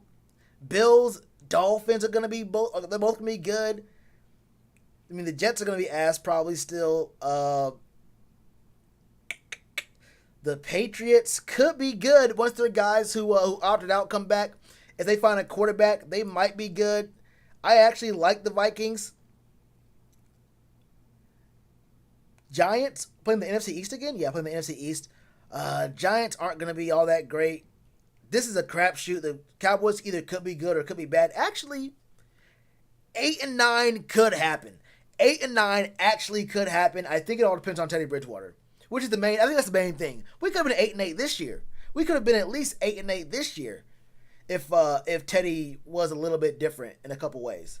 So yeah, I'm not going to say that 8-8 or 8-9 is impossible, but I will say that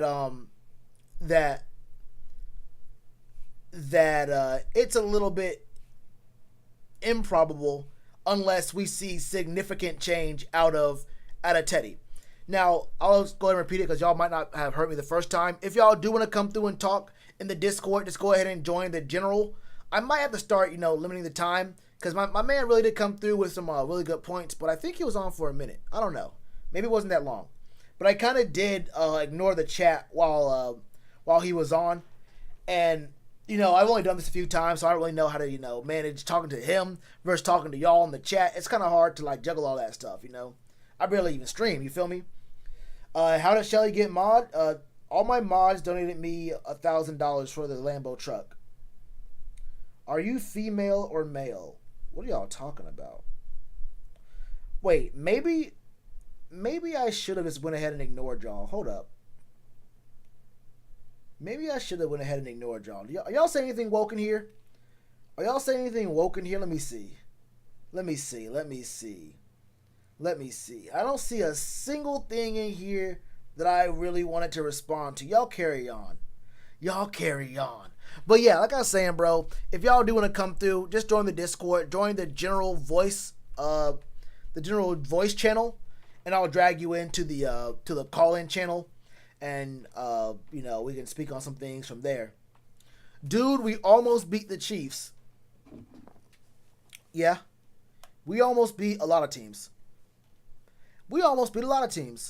It is what it is.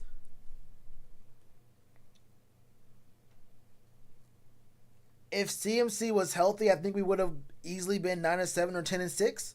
Yeah. I mean, look, if honestly, we didn't even need C-Mac. I mean, obviously we need him. I'm not saying we don't want him, but I don't think we needed C-Mac to get 9 wins. I think Mike Davis did a good enough job. We could have gotten 9 wins without C-Mac. We could have gotten 9 wins. Now, obviously, C-Mac is worth several wins, and we could have been probably 9-7, 10-6 with him. But let's not pretend that this team could not have been 9-7 without him. That's a sad thing. We could have been decent. When me and Shellitronnn figures are going to be Shawnee, Jesus. Yeah, I agree. I want us to win all those. Moneytron, that's funny as hell, actually. Thoughts on Fields? He's the only quarterback I want. Because obviously Trevor Lawrence is impossible. To get. So I'm not even going to waste my time talking about how much I want Trevor Lawrence. Because, I mean, look, I want the Lambo truck, but y'all ain't donating $10,000 each. If y'all would just donate $10,000 each at this very moment, I might be able to get me a Lambo truck. But y'all tripping, bro. I don't like y'all like that. Y'all acting different. Y'all acting real different. But yeah, I like Justin Fields. He's the only other quarterback I like. He actually, you know what? He had a good point or a decent point about how some riskier quarterbacks ended up looking really good. But that's like when I say, you don't want to draft an O lineman in the 4th or 5th round because you want to make sure you get some very good value out of an O lineman. And people come back and say, well, this guy was drafted in the 5th round, and what about Andrew Norwell? And what about this guy? It's like, yeah, those sneaky sleeper picks do happen, but they're called sleeper picks for a reason. It's because it doesn't happen very often. Otherwise, you could trade high-key, high-tier players for 5th-round picks. If people believed in 5th-round picks that much, then the value of a 5th-round pick would be much higher.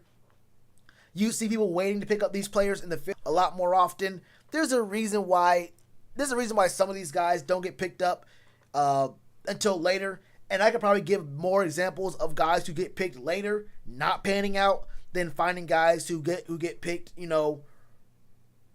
earlier, panning out, like 2nd round, maybe bottom of the 1st, panning out. Whoa. That was strange.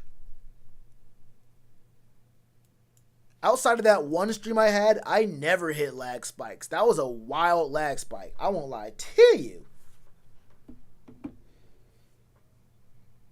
What do you think about Darnold to the Panthers for a 2nd round pick if Watson's off the table? Why don't we use a 2nd round pick on Darnold? No, I wouldn't do that. No, his contract's almost up. We have to pay him soon. Rule and Temp said they interviewed Shells twice but went in a different direction. Yeah, they weren't offering me enough money. They did not go in a different direction. They did not. No. That's cap. Come on now. They was not offering me enough money. Okay, we did have 2 talks.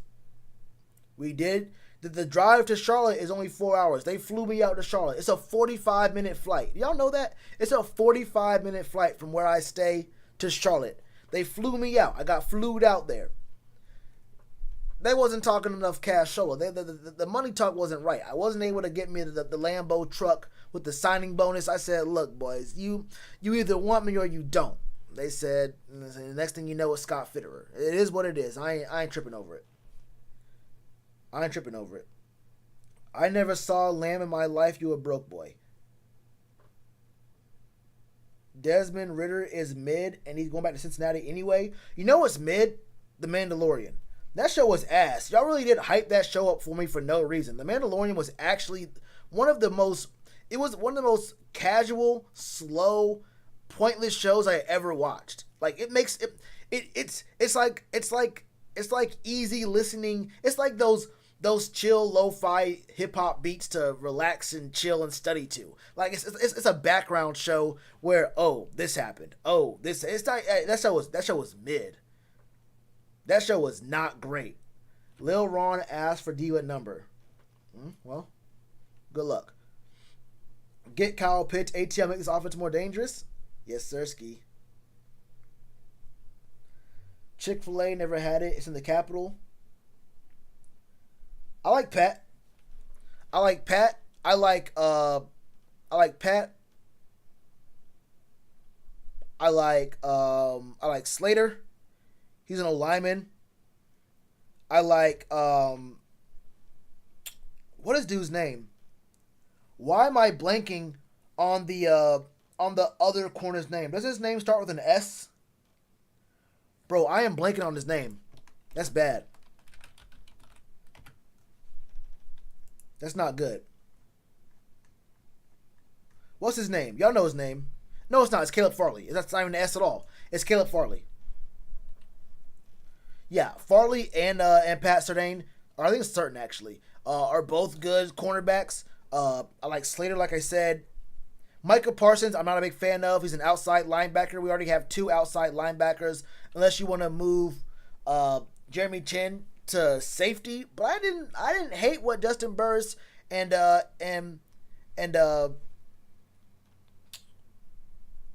hold up.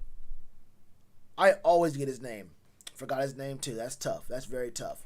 But either way, I like what they're doing out there at strong safety. They're not bad, but they're not great. So I'm straight on strong safety already. And plus, Jeremy Chin looks so good at outside linebacker. Why would I move him? So yeah, Parsons isn't on my draft board.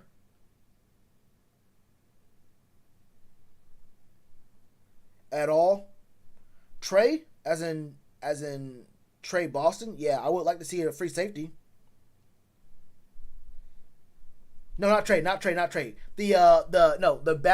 backup strong safety. Yeah, Sam Franklin. Yeah, Sam Franklin. But yeah, I would be quicker to replace Trey Boston before I replace Justin Burris or Sam Franklin. Honestly, if you want an outside linebacker, bring Sam Franklin down. I think Sam Franklin played well enough to get some good reps there. And plus, those are also going to be guys who play special teams. So they're good special teams guys who are going to be on the field. You save some roster spots. I'm not mad at that. Jermaine Carter, he's all right. I don't love or hate Jermaine Carter. You know, I'm not high or low on him. He's all right. Hey, Lil Ron, chill, bro. What are you talking about? What is Lizard Thicket, Shawnee's, and Ryan's? What are y'all talking about?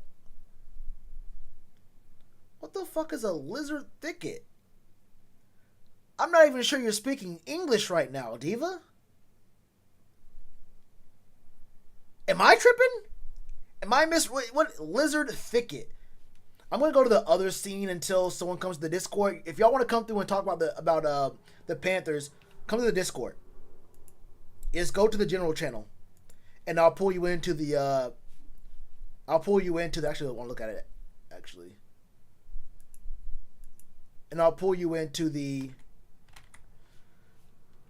To the actual channel. Lizard's Thicket is only known for our city. That's why? What does that mean? Got exposed by Devontae Smith. Everyone got exposed by Devontae Smith. Sam Franklin actually looked good. Yeah, he dummy thick.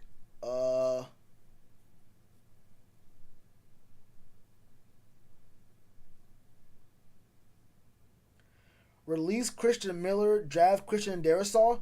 I think Christian Miller's going to really suffer for opting out this year. His spot on the team was already like a question mark. But yeah, I think he was a guy who, unless he had, I don't know, but unless he was high risk or a family member was high risk and vulnerable to COVID, I think he probably, even though it is what it is, he probably just lost his spot on the team last year. It's tough. I actually like Christian Miller coming out of college. I actually liked him, but it is what it is.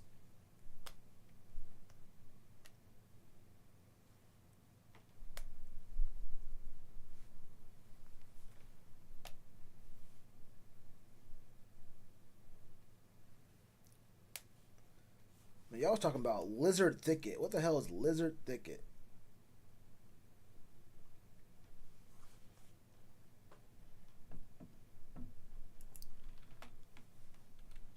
No, you misheard, Dayton. That's not what I said. Lizard Thicket. That's not even a real place, bro. What the fuck is a Lizard Thicket? It's a boutique. I thought it was a restaurant. Wait, I thought it was a restaurant. Lizard Thicket is a shop, like a boutique. Oh, I could have sworn I thought. Okay, I get that. Never mind. I really thought Lizard Thicket was a restaurant. I was like, what is that supposed to mean to me? But yeah, that makes sense. I guess. Okay. Yeah, I was like, what the hell is a Lizard Thicket? And it makes sense that I wouldn't really know about it either.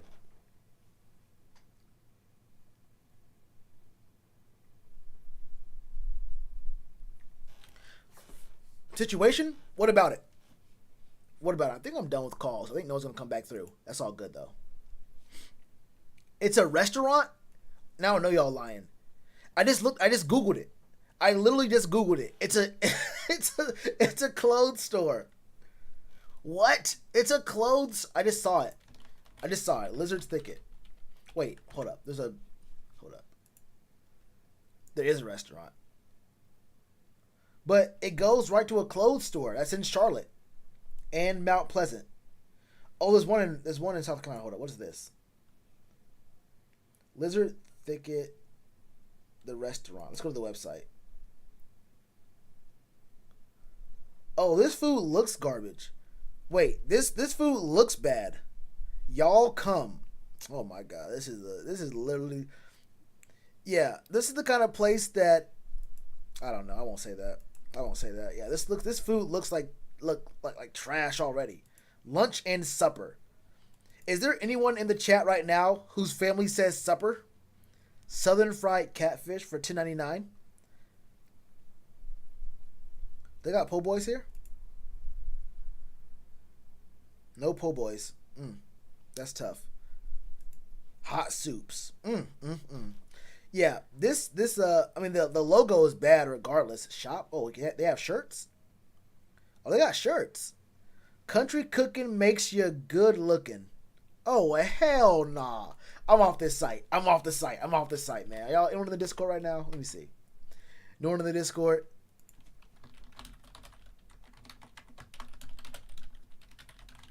Hold up.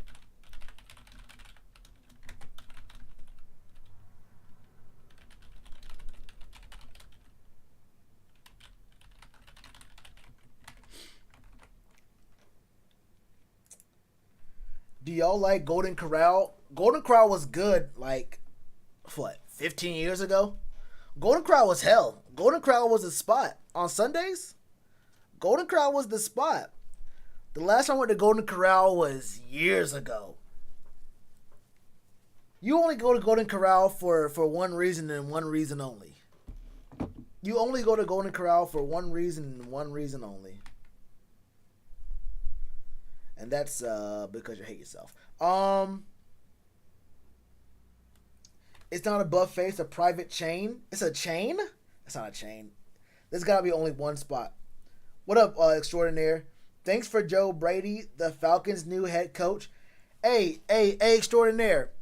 Extraordinaire. Did you see y'all let me make sure I'm right about this.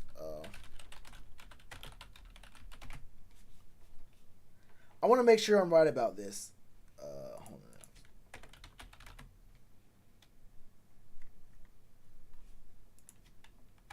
on. Here it is. Oh yeah, okay. Hey, did y'all see us? Did you watch any of the Hawks games recently? Where our worst player, PJ Washington, went dummy? Hold on, did he go dummy both games? Or nah? He went dummy both games, right? No, he didn't. Gordon Hayward dropped 44 in our first game, and then PJ Washington dropped 22 in the second one. And Melo dropped 22 in our second game. I'm not gonna lie, there's not a single good player on the Hawks. Like, I'm trying to be respectful here. There isn't a single good player on the Hawks. Isn't that crazy? Bro, isn't that crazy? Extraordinaire. Not a single good player on the Hawks. That's wild. I'm fresh off the ban. That's crazy. Yeah, supper's a weird thing to say. Po' boys on the other side of town? Hey, look. I'm down. Hey, po' boys is that's some real shit. You definitely getting HIV if you go to Golden Corral. My Bulls not much better right now, of course. I mean, it's hard to be better than the second best team in the East. Now, the Nets are cheating. The Nets, I'm not gonna lie to you. What James Harden did was worse than LeBron's decision, and only slightly better. This slightly more reasonable than what KD did 4 years ago. 4 years, I think it was 4 years ago. James Harden going to the Nets and making the NBA not fun. It's not gonna work. First of all, it's not gonna work. It's not gonna work. But KD going Harden going to the Nets is literally a soft move. I don't care. I always thought Harden was a bitch anyway, but still.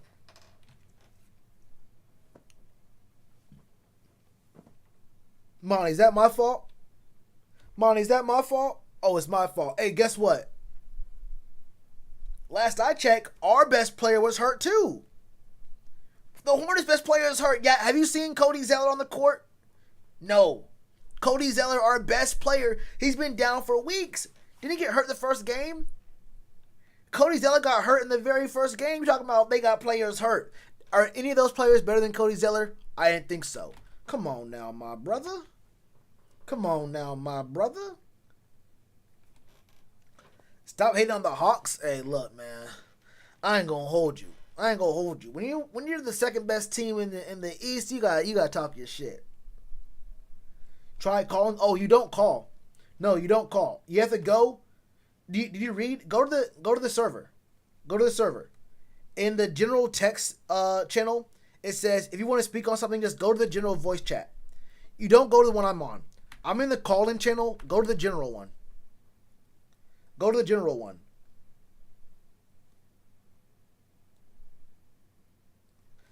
But they look nothing alike in two different sports. Yeah, PJ Washington is garbage at what he does, and PJ Walker is well, they're pretty similar. Harden eats at Golden Corral. I mean, damn, that boy was a Harden was reminding me of Kyle Lowry. Harden was reminding me of Kyle Lowry. You feel me? If you know, you know. Anyways,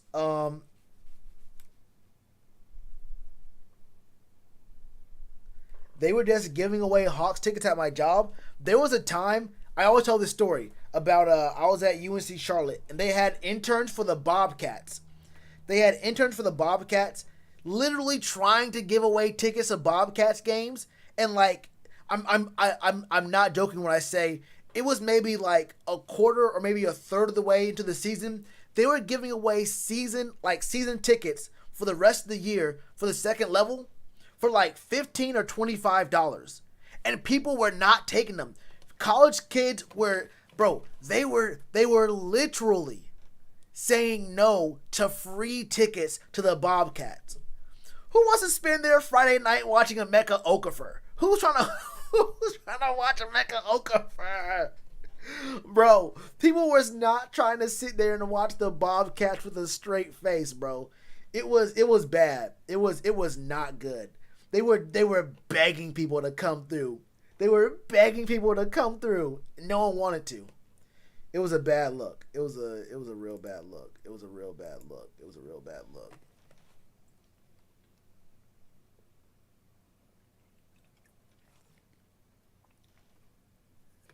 It was sad. All those three are all egomaniacs.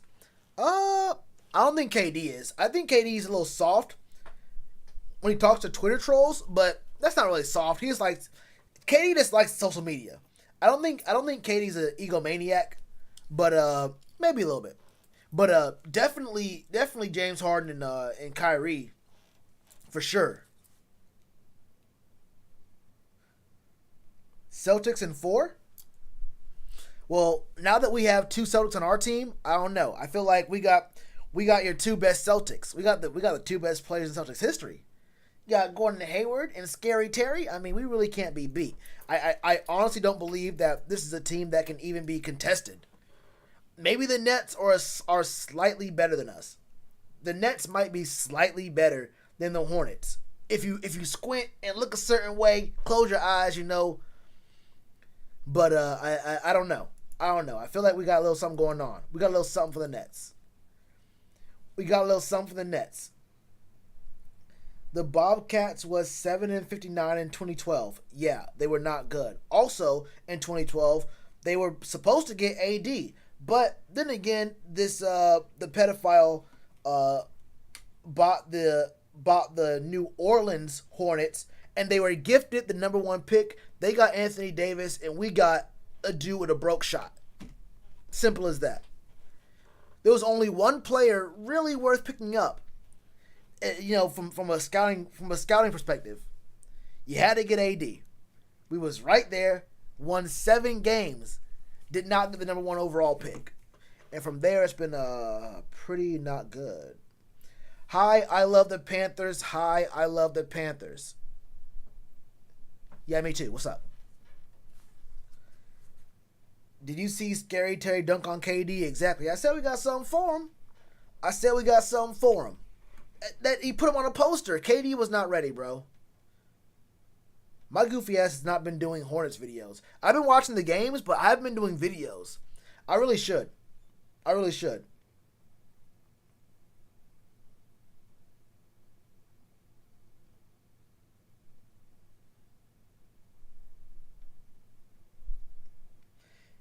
We should bring Terry to the strip club so we can get him traded. A genius move. Jesus. That's funny as hell, though. I went to the strip club so my wife traded me. Wow. Do Green Bay go Panthers? Huh? What's that mean? Yeah, Lance Stevenson was a wild pickup.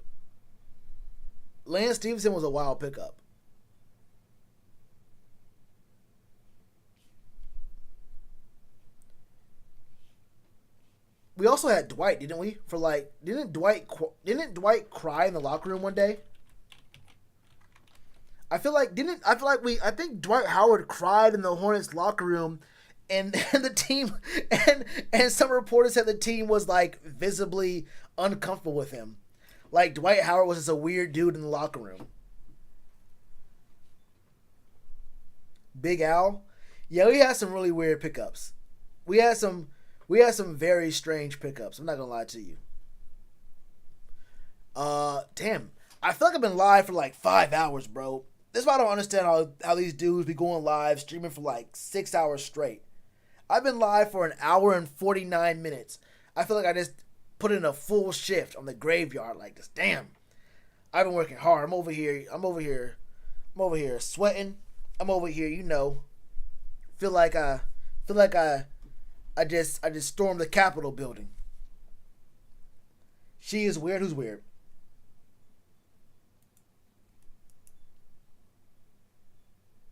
They look average to me, 6-6. Yeah, we got cheated a few times. What's up?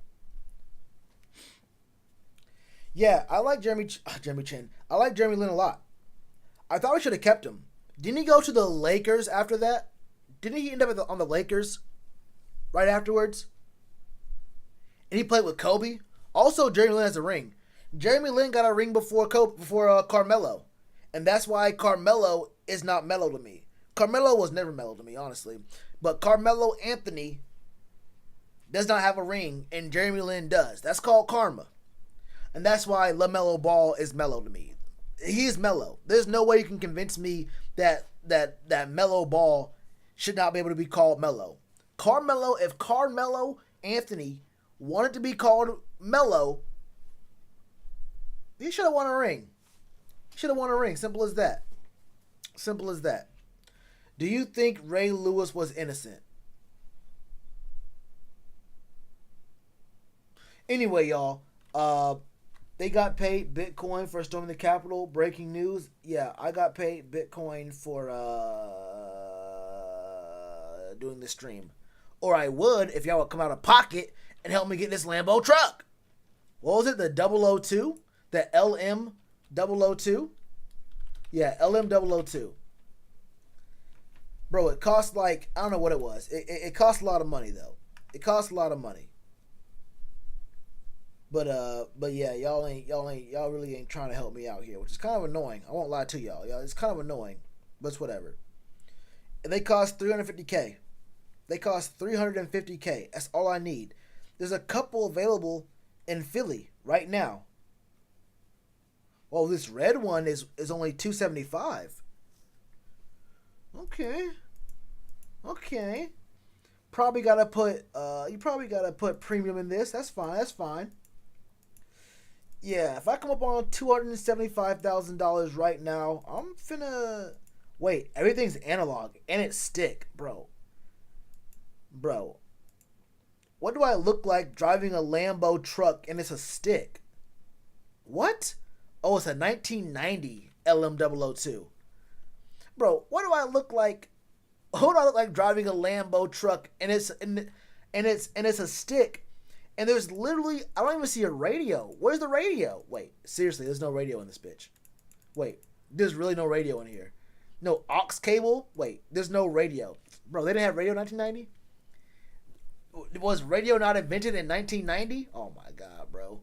Anyway, y'all, I'm about to be out of here, bro. I'm in a bad mood. I found a really good deal on a Lambo truck, and it turns out it's from 1990, and there's literally no music playing device in the vehicle. Oh man, that's crazy to me. That hurts my feelings.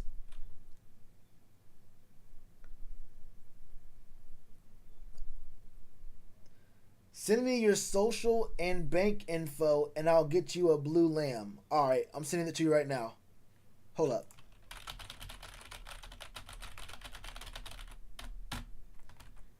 You get that?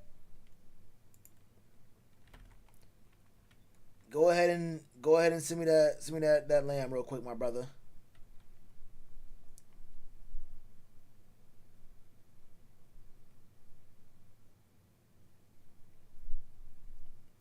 Lions don't like music. Oh, Jesus.